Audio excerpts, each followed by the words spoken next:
Dorian is his son.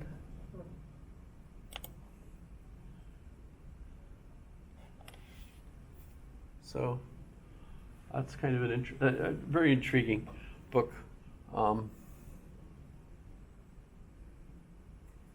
It's also pre-Darwinian evolution that's involved in this depiction because it's Lamarckian evolution. But so Schopenhauer influences Nietzsche. I didn't even pull up a page on Nietzsche. I just showed you Nietzsche's text, The Antichrist. Have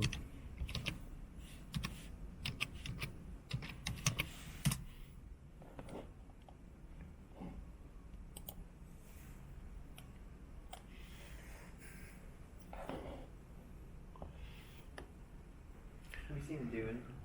Pardon? Dune, the movie. I saw the first two. That picture looked like the witches from Dune.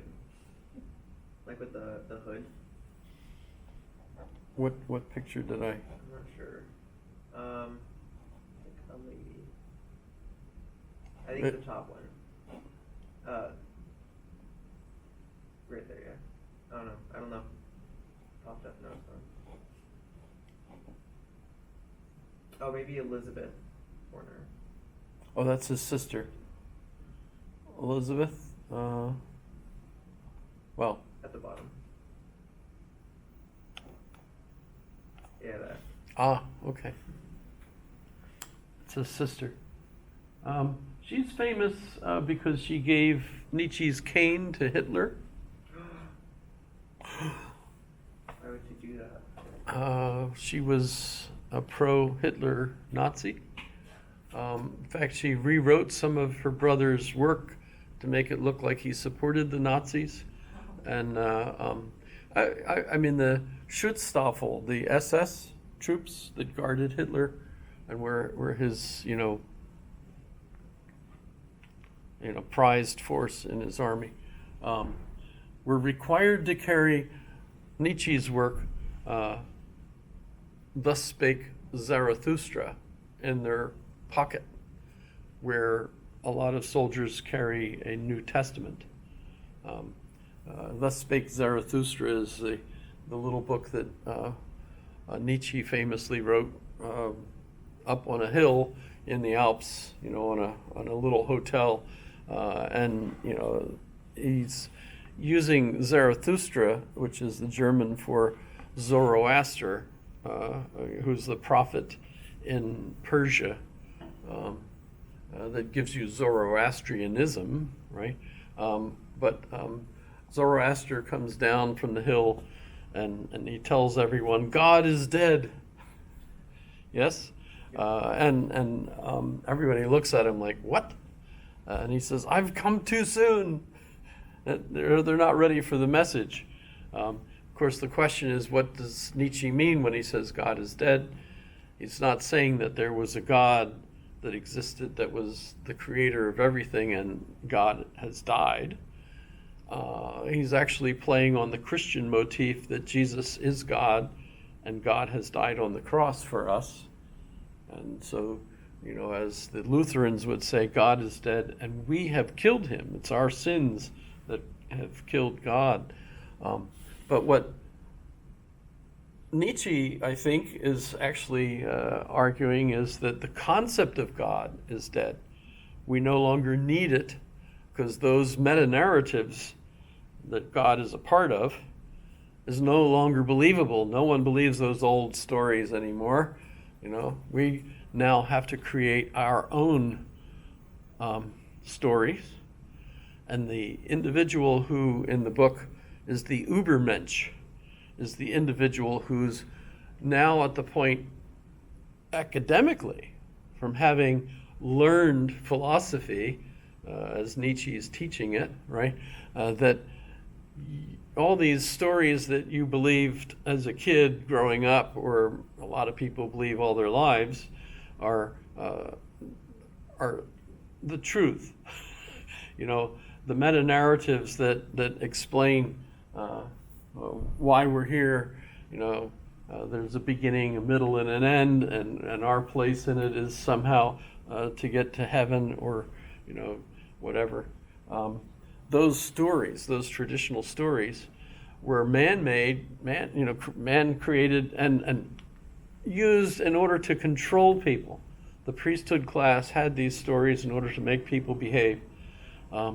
Whether the priesthood believed them or not, more than likely they didn't, from Nietzsche's point of view, right? But so now that you've gotten a philosophical education and you no longer believe those old stories, you're the Übermensch. You're the next evolutionary step.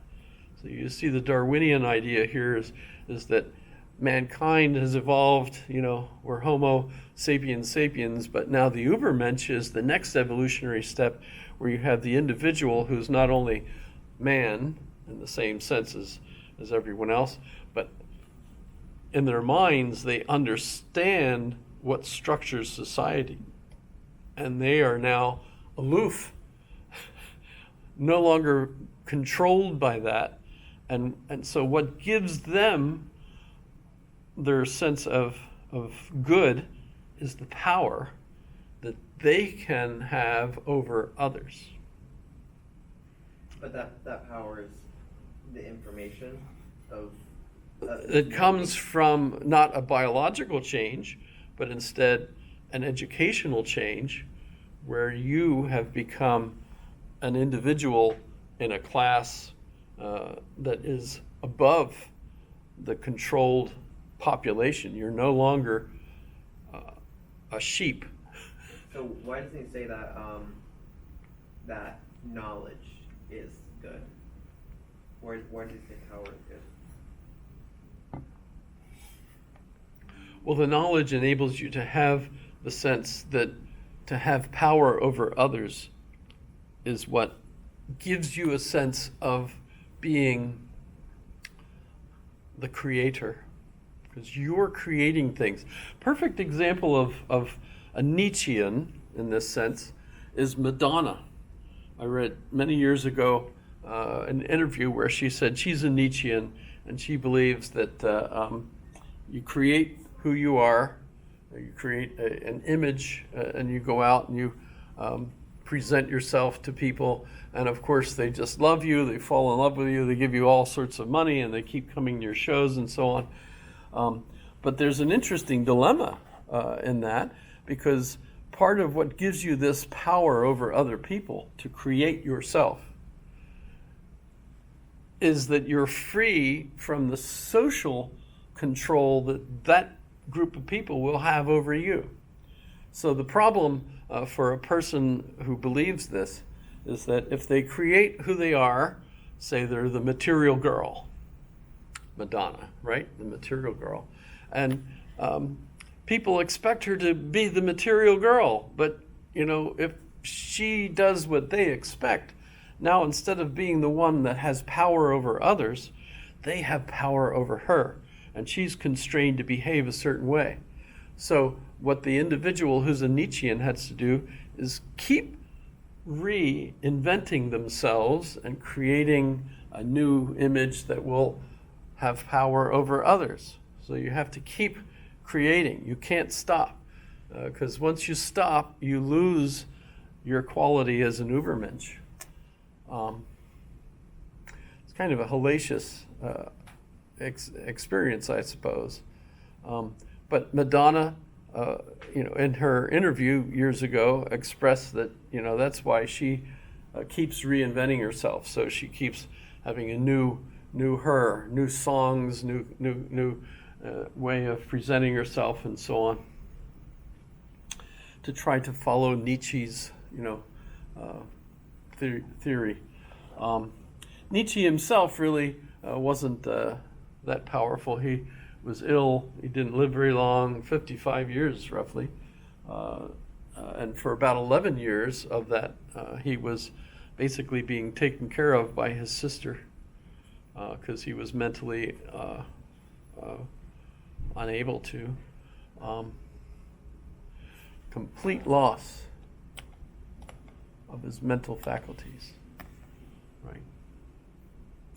But so what I'm suggesting here, and using Nietzsche as one example, and Thomas Aquinas as another, and so a basic Christian dogma that argues instead of this power over other people that you have as your good, instead the good is love for other people.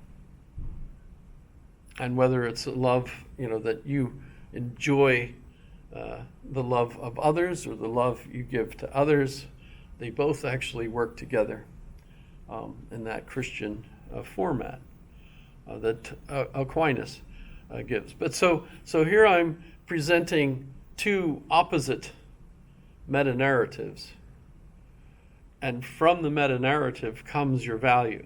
So you figure, okay, so what's the value for me in an evolutionary narrative that Nietzsche is essentially a representative of? Survival of the fittest, really, and what kind of survival is it? Well, the weak get weeded out, so the beggars, the sick, the ill, let them perish, help them along, says Nietzsche, right? Because we don't need them. They're weighing us down. What we need is to have really power to survive over others. Eat or be eaten. It's a dog-eat-dog world. Sounds terrible, actually. Sounds like something we're moving into politically, actually, which is part of what made me think of it. His sister's gonna endorse Trump next. Can you say that again? He said his sister's gonna endorse Trump next. Well, she did endorse Hitler, and she did rewrite some of his last works to get.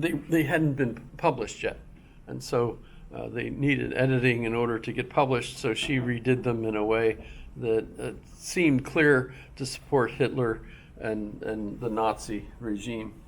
And in fact, the one movie that I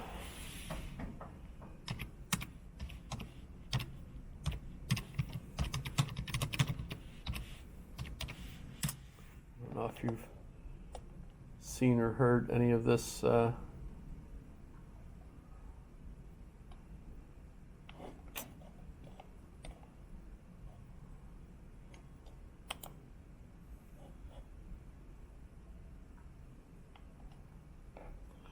don't want the commentary.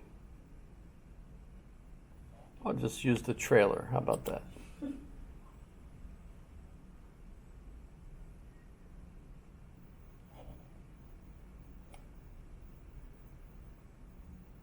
Still loading.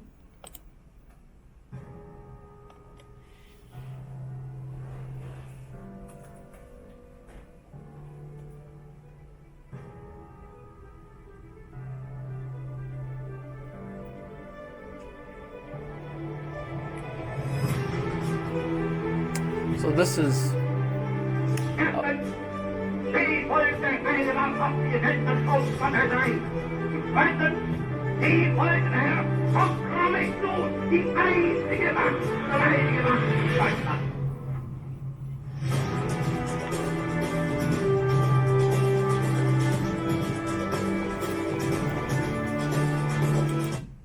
okay. So that's terrible, but the movie is available. You might have to search for where it is. Here you get. It looks like we get the English subtitles.